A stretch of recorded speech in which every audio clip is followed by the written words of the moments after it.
Well, it has been 3 weeks since flooding rushed through homes in North Plainfield, New Jersey, destroying families' entire lives overnight. You can see some of the damage left behind. Yeah, and it's been 3 weeks since that. So for many, there is still a long road to recovery, and you can understand why.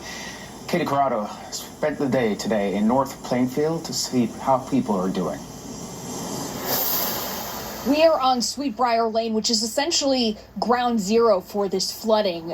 Every home on the cul-de-sac, except for one, is unlivable. Some of them, they don't even have foundations anymore. The only home that is still habitable was rebuilt after Hurricane Ida and lifted. For neighbors whose homes weren't condemned, they still face a long road before they can get back to normal. This was like a small kitchen I had. Dominica Cedeno says life has pretty much been in limbo since last month's floods.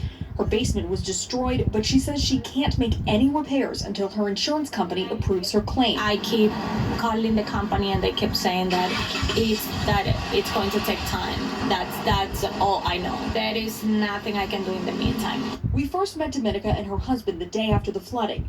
They were concerned about mold and trying to figure out what was worth salvaging.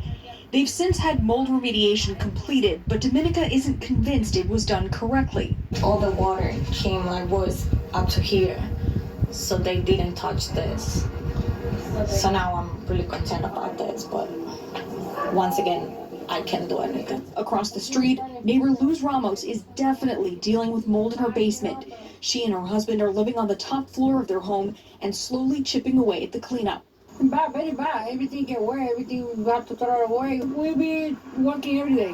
Every day I live it. But being down there for too long is certainly not healthy, so she's trying to break up the work. And then for an hour, go out, wait, a couple of hours, come back and clean. As for who's footing the bill for everything, some residents, like those on Sweetbriar Lane, whose homes are now condemned, will likely qualify for direct FEMA assistance. The North Plainfield Town Council has appropriated $1.3 million for cleanup. Crews have since removed residents' debris from in front of their homes and are now working to clean up parks.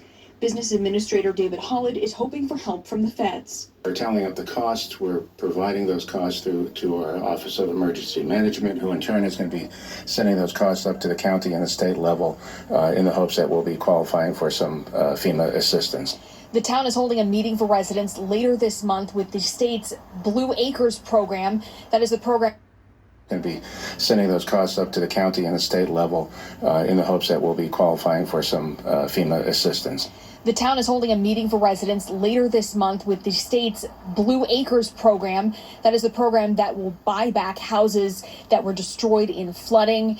We have full information on the meeting on our website right now, PIX11.com. Reporting in North Plainfield, New Jersey, I'm Katie Corrado, PIX11 News. All right, we thank Katie for her reporting. And still to come, a Queens